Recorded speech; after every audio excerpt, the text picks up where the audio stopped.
Hi,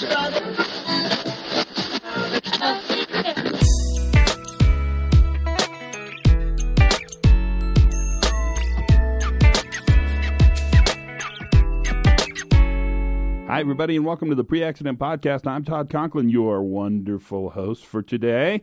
Oh, my goodness, it's going to be a big day. Big day, big day, big day. So the reason I'm excited about today is, well, first of all, it's been a crazy week, but I think I probably say that every week, but I really meant it this week. So lots of stuff going on, and all of it pretty darn good, and all of it pretty darn exciting. I don't know about you guys, but this whole new view, this Safety 2, is really catching air. And companies and individuals and workers are becoming very interested. And what I think is even more important is really smart about this stuff. And that is amazing. It only makes our job easier. It's not a threat. It's not competition.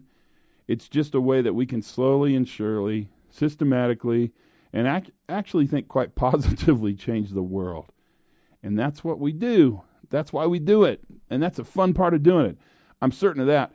Everything's groovy here, getting ready for the big trips, all these trips, the whole family on a cruise to, I don't know, someplace in the Caribbean, which will be fun because there's not really bad places to go there. And then right on the heels of that, baby, a European river cruise. So I'm going to get a lot of time at the buffet table during the month of June, which I'm very excited about, and you should be too. So now to today's podcast. Well, what can I say? It's a big one. It's long, and it's interesting, and I think you're going to like it. It features a guy named Marc Yeston, and Marc is currently Chief Ranger at the Black Canyon of the Gunnison National Park Service. Where he came from is a river ranger, district ranger for the Grand Canyon, and Marc is an authority. He's a humble man, and you'll hear it in his voice. But he's an authority on swiftwater rescue. He's an authority on wilderness medicine. He's authority on high-risk operations. He's huge on climbing, high-angle rescue. I mean, he does all that kind of stuff. But he does it not just locally. He really represents a lot. And he's connected with a group of people that are just amazing.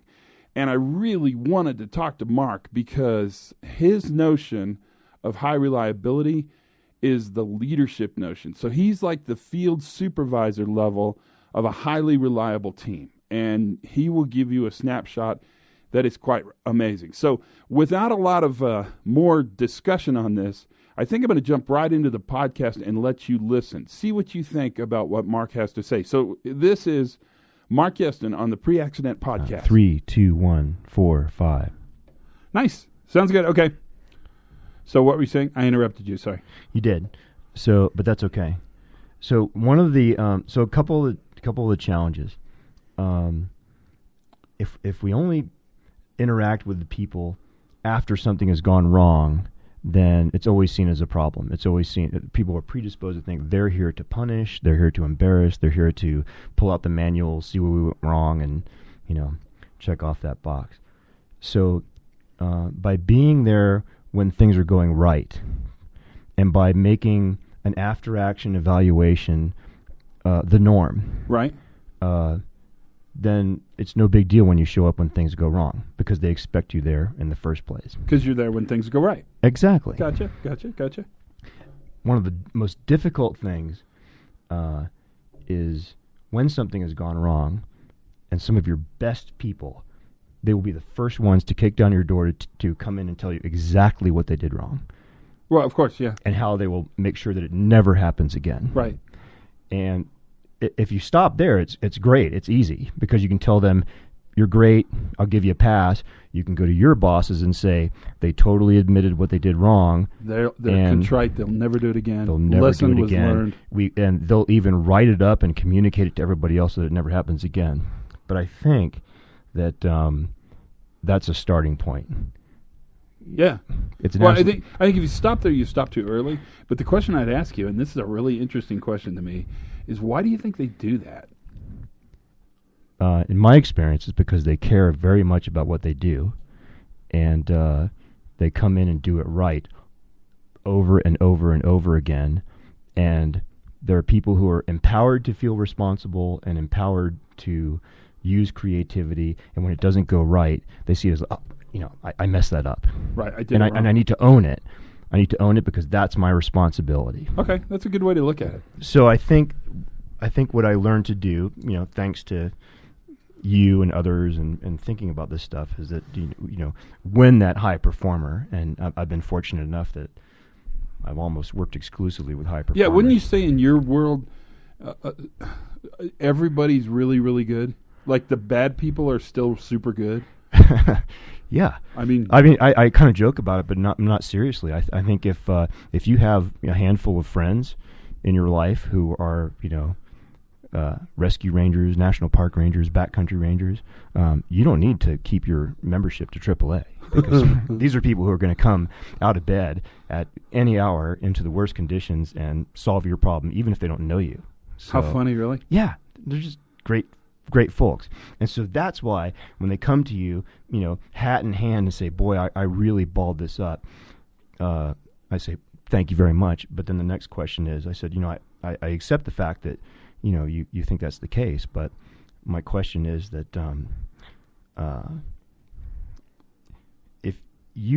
I accept the fact that you think that you're responsible for this, but what I really want to know is when you were doing the thing that you were doing, right, it all made sense. Right.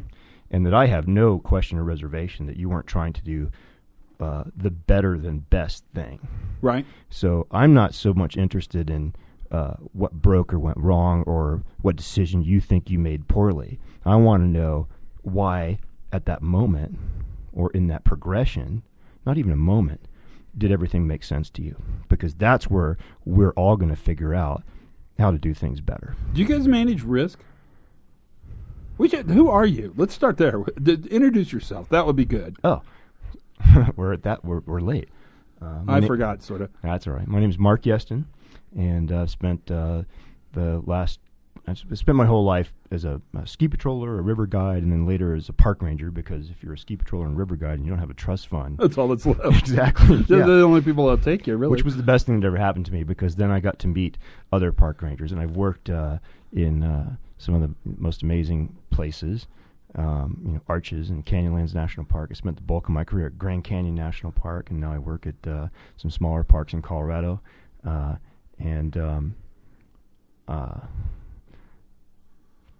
What do you know about high reliability? What do you know about the new view? Maybe that's a better question. I learned about the new view, as a ranger, as a paramedic, as a law enforcement officer, as a firefighter.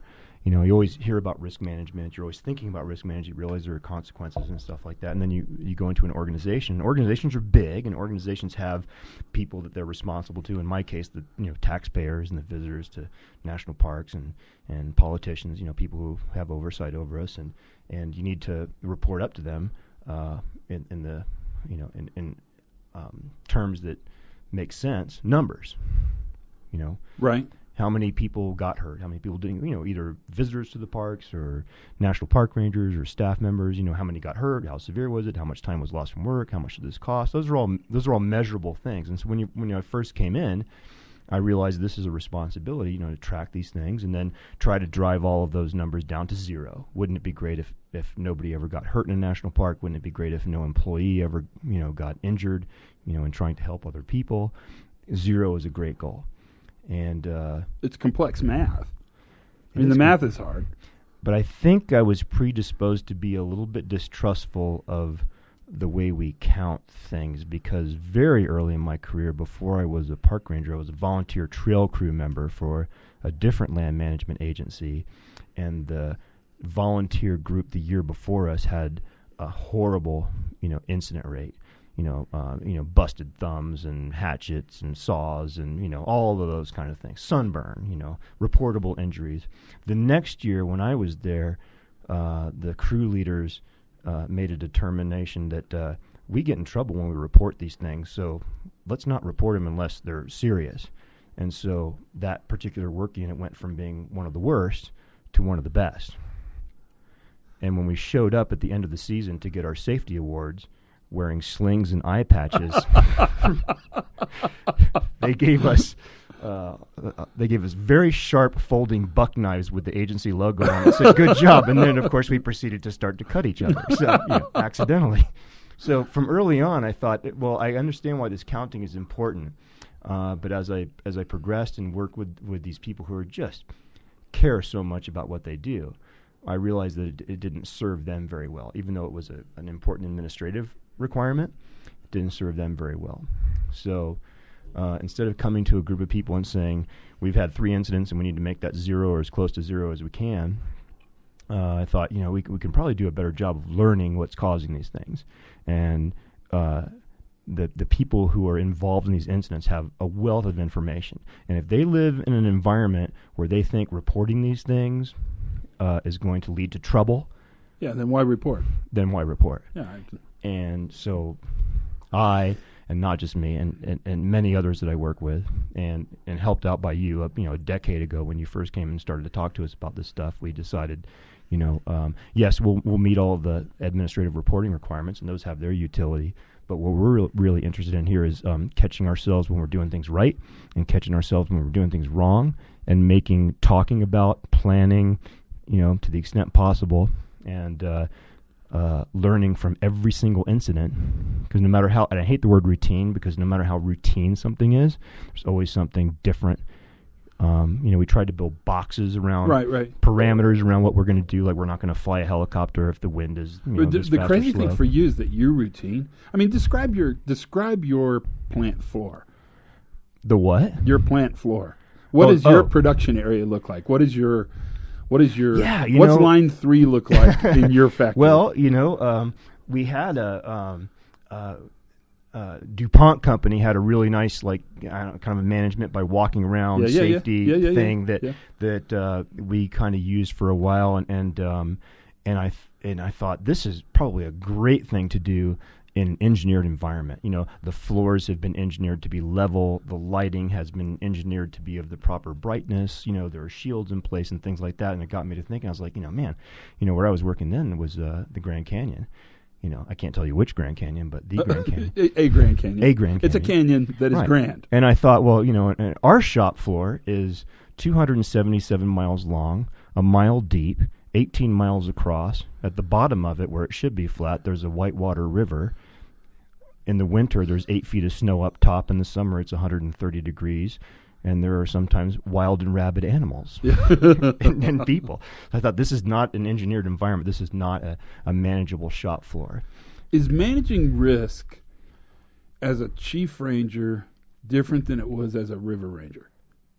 Or as a working ranger, as somebody that hikes around and wears a Smokey the Bear hat? Sorry, you don't say Smokey the Bear in your agency. A flat cap. I believe you call it a flat cap. I think the other agency, and we love them, have changed it to Smokey Bear. We still say Smokey the Bear, Todd, because that's what we all grew up with. Yeah, no, I'll never change it. I'll never make that change. That's like messing with the Trix bunny. I agree. Trix the bunny. The bunny, yeah. Who the heck would do that? So, is it different? I think the first thing that would occur to me is, it's a matter of scale. As an individual trying to manage risk, and you wake up in the morning and there's been a flash flood and the rivers come up 3,000 CFS and there are trees floating down it, and you've got to run some big whitewater. That would be very individualized. And so I think my first answer, which I think would actually be wrong, is that as you move into middle management supervision, that it's just an increase in complexity or just span of control. But I don't think that's the case. I would totally push you on that. I think what I really think, and please do correct me because I want to learn. I don't know if I correct you, but I just would push you. What I really think is that, we talk about the pointy end of the stick, the blunt end of the stick, and I like to think of it more as a hollow needle. But the problem with needles, they don't bend. And the important part of this stick analogy is that the learning, the innovation, the adaptation of conscientious people trying to go home safe at the end of the day and provide a good service or product to people, that's the sharp end. The blunt end that's fixed to the trunk of the tree is by definition pretty rigid. Right. It's that middle part of the stick. The managers in an agency or an organization that need to be adherent to the reporting requirements and the Right. information Fair that enough. the overhead needs, but they need to be that bendy point of the stick so that they are continuously open and learning and aggressively going to the people at the pointy end and saying, how are we doing? When it's right, what did we learn from this? How are we going to do better the next time when we got it wrong? And like I said, being present when things go right makes being present when things go wrong seamless. I actually think that's a brilliant idea. I mean, I think people can really learn from that. That if you're present when things go right, it almost allows you to be there when things don't go wrong. If you're not there when things go right, you almost don't have a right, put quotes around that, but a right to be there when things go wrong. So when you come in and do the investigation after something breaks, shame on you if you weren't there the many times or some of the many times when things didn't break and they did the same operation. And I think I was kind of naive, and it was a big eye opener for me because I kind of came from when I was a ski patroller, we would do avalanche mitigation and stuff, and we would brief ahead of time about what we were going to do, and then we would come back because every patroller was going to have a unique perspective on what happened that day and how responsive things were to the explosives or the other techniques that we used, and then we would use that information, share it so that we could inform the next day. We would just have more information. And so really planning for the next day started with the after action of the day prior. Right, and we didn't even call it that. That was just organic and normal. And Right. I think I can't imagine another way of doing business. But when I started working into being a supervisory park ranger, and I worked at a few different parks, and I had a real eye opener at one park in particular where we had like a law enforcement episode. People were reported as having rifles and being threatening, and it turned out to be BB guns, thank goodness. But my group of folks that I work with went out there and handled it well, and I was the boss of that particular group at the time. And so when we all reassembled at the trailhead, I said, hey, let's talk about how this went. And they looked at me with horror because they had never. The only time the boss would ever show up and want to know things is if something went wrong. Yeah, right. And to me, that told me that you need to be there when it's right. Well, you basically need to be there all the time. Yeah, I agree. And there's no better excuse to walk out of a meeting than, hey, the helicopter's landing. I've got to go check in with everybody. No, wait a minute. If you're telling me I can actually use this to get out of a meeting, I'm in. Absolutely. I'm committed. You need a helicopter and a dispatch center and a big river, but you can do it. I mean, so you're going to deny this because I know you will, because you always do. I think you probably worked in the highest reliability organization I've ever seen. Certainly better than the military. Certainly much more reliable than flight deck operations on an aircraft carrier. And that would be the search and rescue function you guys did at this canyon you speak of, this Grand Canyon. Why? In two words, I would say the influence of one person, and that's a guy named Ken Phillips, who right now is in charge of search and rescue for the National Park Service. And he came up as a ranger, pretty much spent his whole career, at Grand Canyon, and just a guy with a passion for learning and a passion for keeping people safe and serving the public and taking care of people. So what did he do? Because that's remarkable. I'll tell you what he did. Well, I inherited some. I mean, when I came into that operation, his ideas had been at work, and it really, it's not his ideas exclusively, but importantly, he was a student of other organizations. And when we had big, catastrophes in the wildland fire world, and he would look at, I want to be a high reliability organization. How do we do this? And he also had access to a laminating machine, which we've teased him relentlessly about. So every single person got a laminated card, and the 250 to 400 times a year that we would get engaged in some sort of major search and rescue. Okay, so say that again.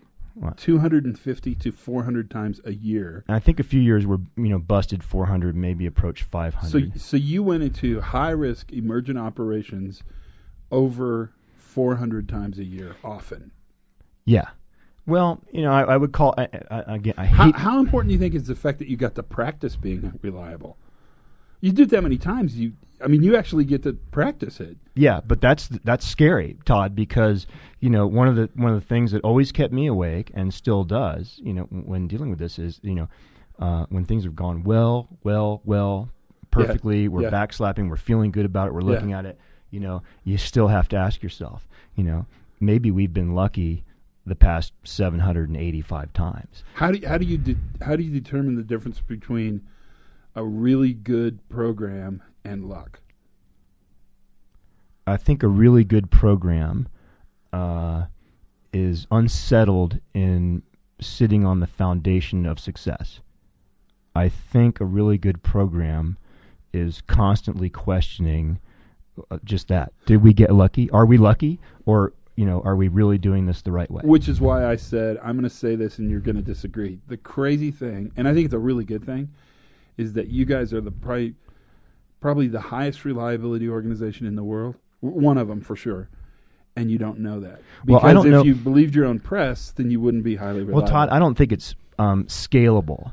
So if you compare us to the military or something else like that, I don't know if you could scale up. I mean, perhaps somebody way smarter than any of us could. So I think it's apples and oranges. I'm convinced organizations aren't reliable. I'm convinced that teams of performers who work together in order to perform functions, they create reliability. They also create safety. They create quality. They create all that stuff. Yes. We talk about safety in big agencies in the federal government as a discrete column on a form, right? I mean, we talk about it. Yes. And it's very different in a boardroom. There's a guy who's in charge of safety. There's a guy who's in charge of quality. There's a guy who's in charge of operations. And they all make a lot of money and sit in different chairs. Mm-hmm. The one place that separation doesn't exist is the ranger on the trail in the canyon. There's no separation between safety. Or on any trail or any canyon. Well, yeah, or or mountain, any place. Swamp. Right? Any place. You can pick any place. Yeah. That separation is entirely artificial, and it's a structural component of an organization. So organizations, I think, as a whole, do what organizations need to do to create value. That's what they do. That's why they exist. And Todd, I think you're right. I mean, safety can be a tired term. It can be a slogan. It can be I think it totally is. The writing on the doormat, safety begins here. I'm like, well, that means the rest of the world is where it ends. That's bad. I don't like seeing that. I don't. You have to use the word safety, and we all want to be safe, and we want the people that we're taking care of and helping to be safe. But I think if I understand what you were saying there, I would completely agree. I would agree that performance of a team or a group or a management structure is not necessarily driven by safety. We want to have safety, but we don't go to work just to be safe. We go to work to solve problems. I bet you when you do a low haul, so when you go to rescue somebody off a ledge, in your mind, short haul. Short haul, right? You do a short haul. In your mind, there is no difference between the rescue and safe operations. Oh no. There's no. That's I how would you say do the that work. I would say that the operation is a tightly wound cable of safety, planning, thoughtfulness, review and adherence to what our parameters in our box is, risk benefit, and also the judgment and the experience and the training that all of the people involved in that have received. Yeah. Because I can't tell people, you're going to get down there and find this thing and do step A, B, C, and D. Checklists are great, and they're absolutely essential for certain functions. Right. But when you're going out into the world of, we have a blinking red dot on a map, somebody has pressed a distress button, we have no idea what it is. You're relying on training, judgment. And you do that 400 times a year. Yeah. That's crazy. Have you thought about it? Well, I think, I mean, you live it and stuff. I get that, but yeah, it's significant. And I think now that I'm not doing that every day, I think of it more, and I think, my gosh, that's pretty amazing. That's why these are the people that I respect most in the whole world. What keeps those people safe? If you had to pick some stuff out of your palette, the palette from which you paint, there are many colors on the palette from which you paint. I think a bit of paranoia. Yes. I think a constant level of discomfort and being a bit unsettled. So let's pull the string on that one because that healthy sense of unease, right? That tiny bit of and a little paranoia is a good thing. Right. Someone with no paranoia probably is a sociopath or somewhere in that category. I mean, Maybe. right? I mean, I don't know many. Yeah, well, because most people they got a little bit of paranoia. They're concerned, right? They're aware. So that notion of being aware, of being mindful, that's a word they use a lot. Mm-hmm. How do you build that into a culture? How do you build that into an operation? I think going back to, I think when you walk in day one on that job or job similar, you've already kind of proven yourself in other areas. So I don't want to say that these are elite people because, they're certainly not, and they would never claim to be. But they have talents and backgrounds, and I think most importantly, they have a kind of, look, no one is egoless. Right. But you can discern in people a sense that they are in it for the mission, and they are in it for the support of the team, and they are not in it for their own personal, maybe personal gratification, because there's plenty of gratification. Oh, sure. Yeah, sure. and heartbreak. Because things don't always go exactly as we hope. But people who are there to do the right job, and they're so dang hard on themselves, Todd. As we said before, when things go wrong, they will knock your door down to tell you how they messed up. And so do you spend a lot of time as a supervisor then apologizing? I know it feels that way. I'm sorry that happened. If we stop there, we've stopped too early. Tell us more. I hope not to be in that position, because I hope as a supervisor and manager that wouldn't be necessary. That they would not expect to hear that from me, because we already have a relationship that's different than that. And that goes back to that. I'm present when there's success, and so that I can also be present when the success isn't as successful. Yes. He says, trying to create a way to say things screw up, but not say the word screw up. Yeah, you can say it. I can? Okay, yeah. Good, thank God. Yeah. That was touch and go. A kid would have to dig pretty deep into Apple iTunes to find. Okay. Then I'm probably good. But I think that's really interesting. It's I don't know. It's what you guys do is really remarkable, and it's really the crazy thing is it's not so much that the organization doesn't support you or not support you. Equipment is available, not available. All those things are really normal. Sometimes you have the right equipment. Sometimes they can't buy it for you. It's really more of an operating philosophy that's really created a system that doesn't manage failure. It manages the margins of failure. Well, does that make sense? I just thought of this as you were saying that, because I was trying to think. I think, Todd, a questioning organization, and I don't know how you invent that except just to live it and make it happen. A questioning organization means that the most junior person, the most senior person are on equal footing when it comes to questioning what we're about to do or asking questions about what we just did. And I'll give you a great example. Yeah, of this. do. And what popped into my head while you were saying that, I was remembering that, believe it or not, snows a lot at the Grand Canyon. I've worked in a lot of places where there's lots of snow, but Grand Canyon is one of the most slippery places in the world that I've ever been, and because it snows on a warm ground and then it freezes into, it's almost like following a Zamboni around. And so if you ever ask me, like, what kinds of injuries do these high risk, these crazy rescue rangers who dangle on dental floss out of the door of helicopters and things like that, they trip, slip, and fall like people, like they're the compatriots in supermarkets or warehouses. Right. That's what hurts us, And so I remember in a particularly brutal winter, our safety office, staffed with good people, said, hey, people are slipping and tripping and falling. We're going to make an investment. We're going to give everybody, these traction cleats. I don't want to use any brand names because, frankly, they're good. But and they work great. You could put these spikes on your boots, and when you were walking on the ice, they were fantastic. The minute you came into the fire station on the concrete floor, it was basically like having malfunctioning roller skates on. And so what we did was we transferred people falling down on the ice. We took care of that problem by putting the spikes on their feet. But as soon as they came indoors, they started slipping all over the place. And then we said, well, they need to put benches by the doors so that people can take these things on and off. Absolutely. So, and then it became the rule, like, you must take this on or take this off. You must put this on.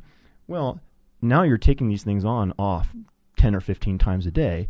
And, they're rubberized, and they're like a stretched rubber band. And so all of a sudden we start getting injuries where people are basically shooting these things into each other's faces as they're taking them on and off in the doorways.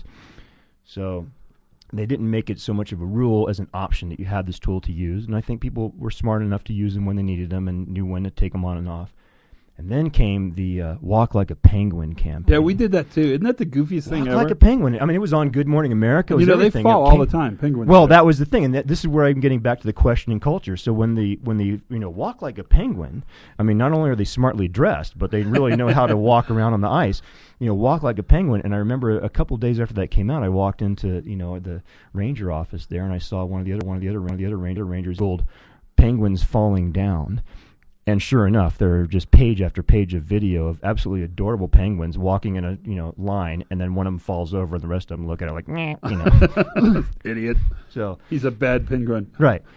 So ice is slippery, and people fall down, and we talked about this when rangers would be in the bottom of the Grand Canyon, and it's by definition it's the place is falling apart. It's eroding, and so there's loose rock, there's solid rock, but every once in a while you step on a loose rock and you trip and fall. And, we finally ended up asking ourselves, like, we had to accept the fact that people are going to fall, even if they're paying attention, even if they're using hiking poles, even if they have the right shoes and stuff like that. So is there anything we can do to help them land better? And because, they're mostly athletic people who have to go through all kinds of physical training and defensive tactics and stuff like that, we could incorporate some of, like, here's how to land. And I think that might have helped a little bit. It's a good idea. I remember being at a root cause analysis for one of the rangers who, stepped on a loose rock and tripped over. And, root cause analysis was, I think it's, boy, I would sure, if I owned a rocket ship and something went wrong, I want root cause analysis to figure out, right. If my cat gets sick, I don't want root cause analysis because they're going to hand me like a plastic bag full of bones and red fluid and say, here's the problem. It doesn't do me any good. Yeah, exactly. But I remember, in there with the ranger and his boots and the whole team of, very earnest root cause analysis people and a flip chart and sticky notes and going through, where the, can we inspect the tread on the boots and, was the ranger paying attention? And then the facilitator, took one step backwards to put the sticky note on the flip chart and tripped over it. He was rolling around on the floor, surrounded by sticky paper and immediately surrounded by like 8 earnest, paramedic rangers who wanted to help. And we finally realized that, sometimes people are just going to fall over. You didn't do a root cause analysis on the facilitator falling We ran down? out of time, thankfully. Or Post-it notes. Yeah, exactly. We're stopped because we're out of Post-it notes. They're terribly dangerous. You've learned as much as the Post-it note will allow you to learn. Now you must stop. That's right. You must stop. It's better for everyone. What do you think? What do you think the future is? What interests you now? I think that it's been interesting to see how other organizations that we would think are very different from what we do are starting to think about these things in a different way, and that it's energizing.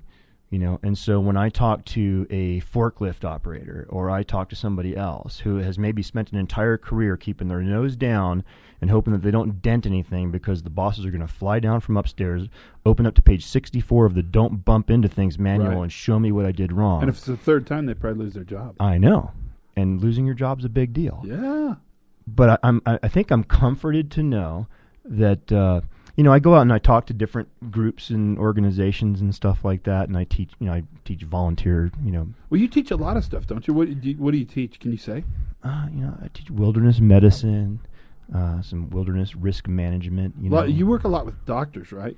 Who do that? I wouldn't say a lot. I do an annual course, volunteer kind of thing, where I teach medical professionals, not necessarily medicine, but how to take what they know and use it in an austere environment or someplace where they don't have, all the astronauts show up for that class. Apparently, they have a good training budget at NASA. Really? You have astronauts? If you want to be intimidated, it's like, I believe that's called a humble brag. I think that's what that's called, is a humble brag. Oh no, they look at you strange the whole time. Yeah, they don't think. No, actually, they're great. They're very cool. But no, getting back to what you were saying, Todd. I am intrigued and I'm comforted by thinking that whatever you call it, the new view, the Safety 2. Yeah, there's a lot of names for it. A lot of names and I don't think that it's that new. I think that it's starting to gain some traction. And I think that, and I'm comforted to see, like, in the government, we can do whatever we think is right and see if it works or not, but we're not really measured against, did you produce results? And I know that when this stuff is going on in, big corporations, and they're seeing a bottom line financial benefit to it, and they're deciding we need to expand this kind of thinking throughout our entire team from the, day one hire to our senior management. Right. That's encouraging. I think that helps the world. And I don't think it just helps the world for safety. I think it helps the world for how to manage people, how to lead people, and how to be a humble leader and care about your people and care about what their experience is. How important is leadership? I mean, you've talked about it since we turned the thing on. I think it's a tired term, just like safety. It's like a little bit. Leadership I agree. This, leadership that. But if your leaders, so Decker calls this kind of safety differently. And none of these are sticking, and they're all kind of saying the same thing. And I'd listen to you say it's not new, and I agree with you. I think what's crazy is that lots and lots of people don't think this way. When a ranger falls, they think if the ranger were more careful, he or she would not have fallen. Therefore, the problem is we need to ask our rangers to care more. And even the ranger... Yeah, and or the right employee there. Or the person, as I said earlier, is they're going to be the first person to tell you, I should have been more careful, doing this, I should have been more whatever careful. Differently. Yeah, and so you get into this situation where, and this is what a lot of people that listen to this think about, is it's okay. These ideas are really helpful, but they're only helpful if I can get these ideas to the top of the organization, so that when I come in and say, we got to fix X instead of punishing Joe, they're understanding enough to realize that this is the same outcome. The world gets better and more reliable, but a much different way to fix that problem. Everybody wants to go home and sleep well. Everybody wants to feel like no matter what chaos happened during the day, by the time we lay our head down on the pillow, order has been restored. And one of the easiest ways to do that is, and I don't think the best way, but the easiest way to do that is to say, like, we identified the problem, we identified the mistake, we will now go back to page 63 of the manual, put a red dot over the decision-making matrix and train everybody that this will never happen again. And people go to bed thinking like, well, thank goodness that was taken care of. But it doesn't work that way. No, not at all. You're going to have to lose a few nights' sleep. Can you scare your guys into being safer? No. They're not very scared of stuff, are they? No. I mean, you want to be skeptical. You want to be, I don't want to use the word paranoid. You want to be, I think, what did you say? Mindful. Mindful.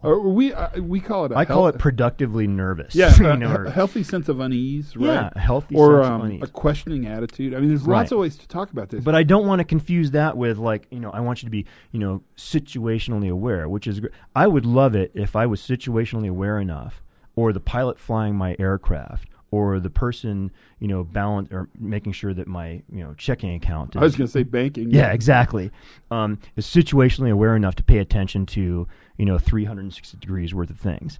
But you can't. Right. I mean, the situational aware is a really elaborate way to say the worker was bad. The worker was momentarily incompetent. And I've had people come to me and said, I had a loss of situational awareness, and I won't receive that from them. What do you say? I say, picture a wheel with 360 spokes on it, and they are in the back of your head and the side of your head. They're all around you, and you have no idea which one is going to come poking out at you. But the 10 most dangerous ones you tried to put in the front of your vision, and you were paying close serial attention to those things, and then the one nicks you in the back of the head. That's not a loss of situational awareness. That's the fact that you were existing in an area of complexity that even a supercomputer, even a bank of supercomputers, could not compute all of the exigencies and possibilities. And you're exactly right. Yeah. I like to say when people say there's a loss of situational awareness, I look at them kind of quizzically and say, where'd it go? Right. Yeah, exactly. Right? Because if they lost it, did they find it again? We have a special pocket in our flight suits for it. Where did it go? Yeah. I think your answer is way better, but it's a very elaborate mechanism, but they use it a lot. The maritime industry, they talk about it all the time because it's a very elaborate way to say, we need you to pay attention to what could possibly fail before it fails and do something about it. Stop work, fix it, call in the cavalry, whatever you need to do. Yeah. It's really retrospective, but this is difficult and a little controversial. We talk about things like, head on a swivel and all those things. The idea is that you were just, trying to take in as many data points as you possibly can in evolving situations that you can make a good choice. But the fact of the matter is, if you tell somebody, pay close attention to these, 1, 2, or 3 things, they will probably do a pretty darn good job of paying attention to those 1, 2, or 3 things. But what's going to get them is item number 7 that's coming in an unexpected way. Right. Yeah. Right. So what do you do to facilitate this this different view? How do you define safety? Sorry, that's a hard question, I know. Yeah. It's really hard to define. It's depends on who I'm talking to. It's a very esoteric term, really. Yeah. If I'm talking to people that I'm reporting to, and I could honestly say, safety is the absence of incidents, because I need to report, we had 2 of these last year, and this year we're doing great. We only had 1. Yeah, 0 or near 0. Yeah, and I get that. I understand. If I'm talking to my to the folks I work with, I like to say I work for the people I supervise, because if everything's going well, I've got all the time in the world to work for them.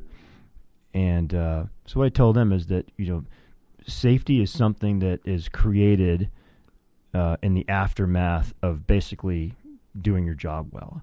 And not bringing the talents that you have, bringing the awareness that you have, and having the freedom to make decisions, recognizing that your superiors, your bosses are placing you in a situation where you cannot control the variables. Maybe they can't even control the variables. And certainly in a lot of the settings that we work in, the variables are in charge of, Mother Nature's in charge. Doesn't that screw up personal accountability? What do you guys think about accountability? Because I can't even imagine a scenario where you could hold yourself more to account than you do now. But what do they say when they talk about accountability? We must hold these guys accountable. Well, I've seen some very bad examples where, there's a lot, yeah. Yeah, where, next person who gets hurt, your account gets billed for, which again drives away the safety or the reporting of incidents. Did I tell you about the time I was teaching a class and there's a whole bunch of people in the back of the room, and at one point, and I didn't know who they were, and at one point, one guy said, when does personal accountability click in? So, and you get that question all the time, so it's not, it's a good question, and it's really predictable, so I wasn't very surprised. Mm-hmm. And I said, well, give me some context. Help me understand. And he says, well, let's say the gorillas get out for the 3rd time. Have I told you this? So I say, what? Because that's the same thing you would say. What's wrong with the gate? Yeah, you're right. And he says, we're from a major zoo, and we had 3 gorilla escapes last year. Wait, Todd, can't we all say we come from a major zoo? Yeah, we do. Okay. Yes, it's true. So they had 3 gorilla escapes in a year. And so I said, what'd you do? And he said, the 3rd escape, I had to hold the gorilla keeper accountable. I terminated him. And I said, why did you terminate him? And then I paused and said, because near as I can tell, you probably fired the best urban gorilla catcher in the world, because 3 times last year he got to get the gorillas back. That's right. And he said, because I had to send a message to the rest of the organization that this behavior was inappropriate. So then I asked the next question, which is the very question you asked, what'd you fix? And he said, we fixed the gate. Really? Yeah, that's what he said. And I said, you can't fire the worker and fix the gate. Right? Something's really wrong with that. Seems to be. Right? That was a really hard moment for that guy. Actually, he was not very happy. Yeah.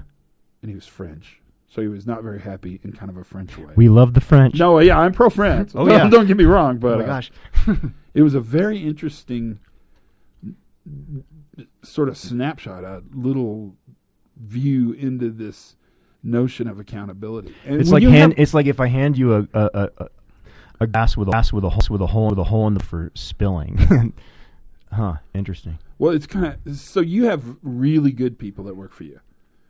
So probably work with me. Right, or you work for them. I can even use your model. Probably the accountability question doesn't come up very much because you've said it a bunch of times. They punish themselves before you can even get to them. Yeah, that's not an incentive. What happens if you have a not so good person that somehow got moved in a big government agency? Well, sometimes we turf our trouble around. I had it a lot easier before I was in the government. Nothing against the government, but when I was a ski patrol supervisor, I know it's hard.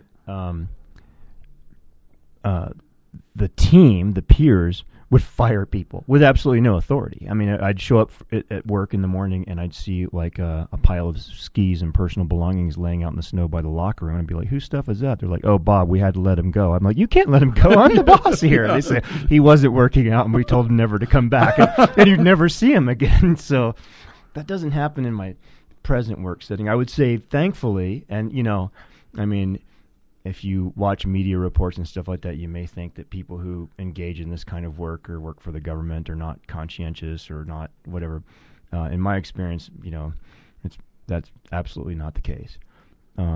So it's rare to get a person who's not competent. It is even rarer. I would say it's more common to get somebody who has just risen to the point where they're not going to be much more successful beyond this point. They're lacking in some skill that you either may or may not be able to train them into, a people skill, a technical skill, or something like that. Right. And they've just reached their apogee. I think they call that the Peter principle. The Peter principle, right. Yes. Yeah.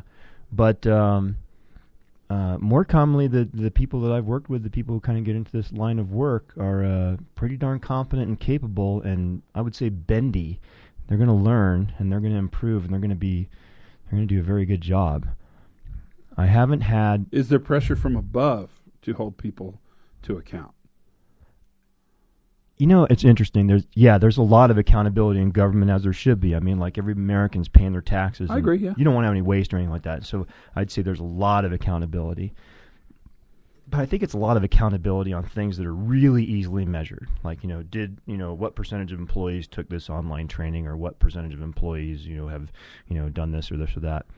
But in the world where we work, we're not really getting surveys about when the lightning was coming down and the rocks were falling and the wind was blowing 40 miles an hour, did the employee A, B, or C? So those things aren't really measured unless there's a catastrophe or a failure. Then everybody floods in from the overhead to find out what the heck went wrong. So when you guys do an investigation, is it an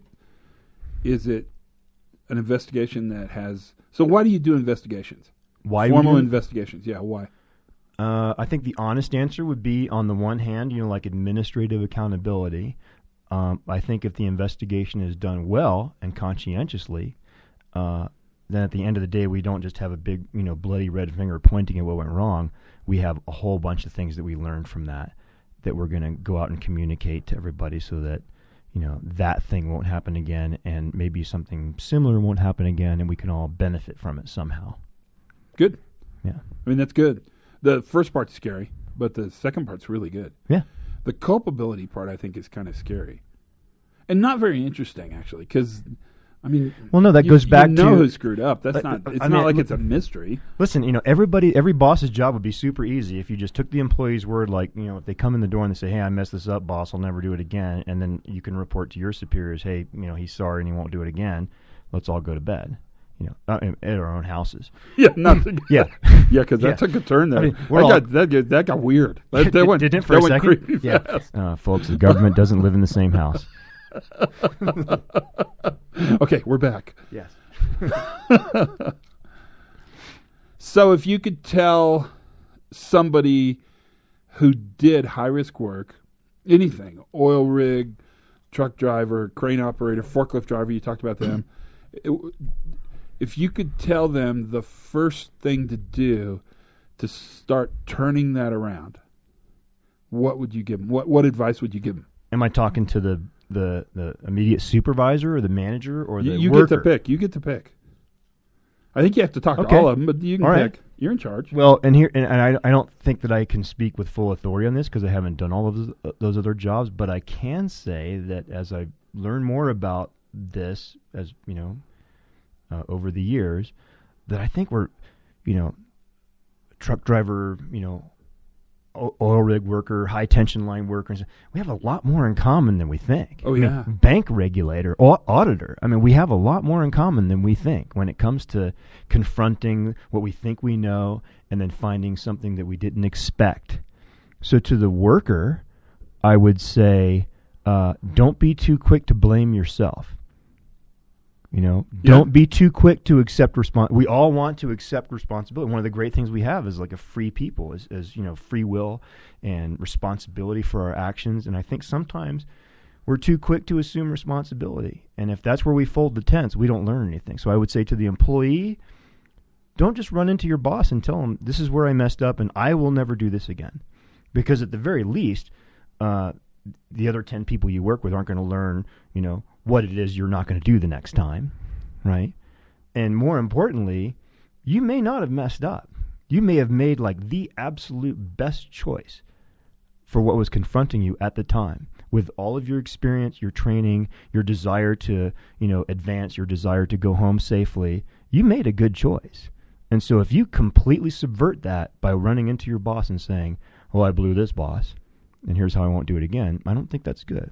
To the supervisor, yes, the next level up, when the employee comes to you and says, I messed this thing up, or even if they come to you and say, like, hey, this thing happened, I don't know anything about it, we need to look at it as an opportunity to learn.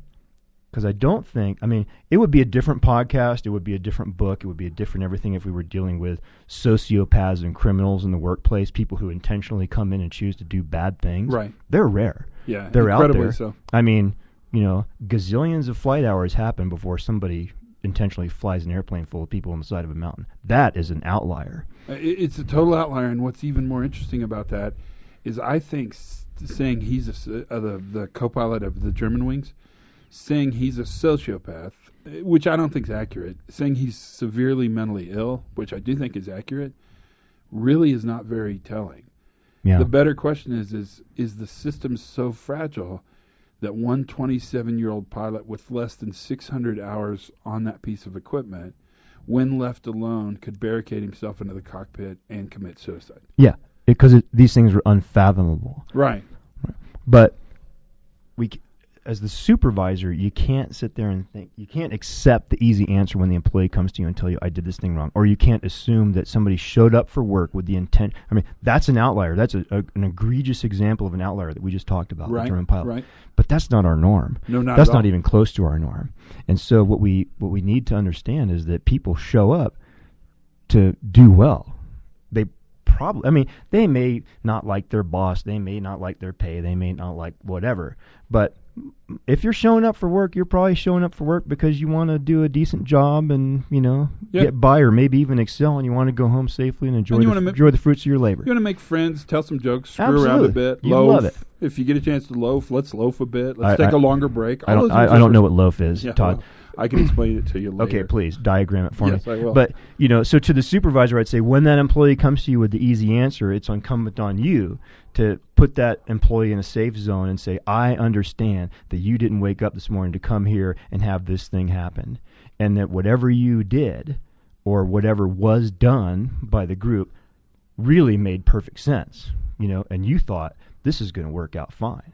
And what I want to know is, like, how did you arrive at that position, and what can we learn from, From what happened. From what happened. So what do you tell the senior leadership? What's your advice to senior leaders? These are the guys with the good shoes and the fancy chair. That's still government, so the shoes aren't that great. Yeah, but let's say you go to a company where they have Lear jets and stuff. Oh yeah. I want to tell them that there's a difference. Not that I'm asked a lot, but but if you were, I want to tell them. Sometimes I get these guys on a long river trip, and I can, but I would tell them. I said, there's the ability for an agency, a corporation, an organization to report back to stakeholders, stockholders, taxpayers, whatever, metrics that people can understand, pie charts and graphs and things like that, is always going to be essential. It's never going to go away. But if we think that that is what's going to improve our organizations and make us better, then we're all wrong. And so we can report all that stuff up, and they should report all that stuff up, but they need to look down into the organization, support their supervisors, support their managers, and realize just that basic thing at the worker level. People show up to do a decent job for the most part. People don't show up to get hurt. People don't show up to harm others. Yeah. You know? And when those things happen, there's a whole book, there's a whole story to learn. And give us the room, give us the patience to tell the story. You may have, political and administrative immediacies. That's never going to go away. You may have media pressure for, we want an answer. We want to know what went wrong. We want to restore, the viewing public back to a sense of safety that, everything's back in order and we're going to address this. And don't you worry, we've got a procedure. And when we find out how this went wrong, there's going to be, hell to pay. That's all fine. But if we really want to progress, we need to be open-minded to, how work actually happens. Did we get it all? Did we miss anything? What do you think? That was a pretty good hour. Was that an hour? Yeah. Yeah, it went pretty fast. Is this fast. On? Are you taping? No, I didn't tape it. None of this is being Thank goodness. saved. I'll certainly be fired. Yes, I'm looking for a new job. Did we get everything? I think so. I think we had a pretty good time. What do you think? Surprisingly, yes. Would you do it again? I'd love to. And I'd love to have him do it again. Holy cow, on a cracker. Was that good enough? It went a little long, this one, but I couldn't find a place to cut anything out because I thought his message was really amazing, actually. And it's so interesting to hear that field-level supervision, that really pointing into this stick supervision, talk about managing a highly reliable team. I just thought it was well worth our time to hear it all. I know we'll hear more from Marc again, and I'm really asking him to push down and maybe bring in some of the people he talked about and to talk a little bit about what they do and how they become highly reliable, how the new view looks and smells and tastes when you're actually using the new view every day. That's what it's all about. Thanks for listening. This was a long one, but I think a worthwhile one. I always welcome your feedback and input. That's good, and lots of you give it to me, and that's even better. Thanks for subscribing because that's important, although I don't know why, and I can't figure out how to track it, but a lot of people ask me that question. And as always, you should have some fun every day. Learn something new, and for goodness sakes, be safe.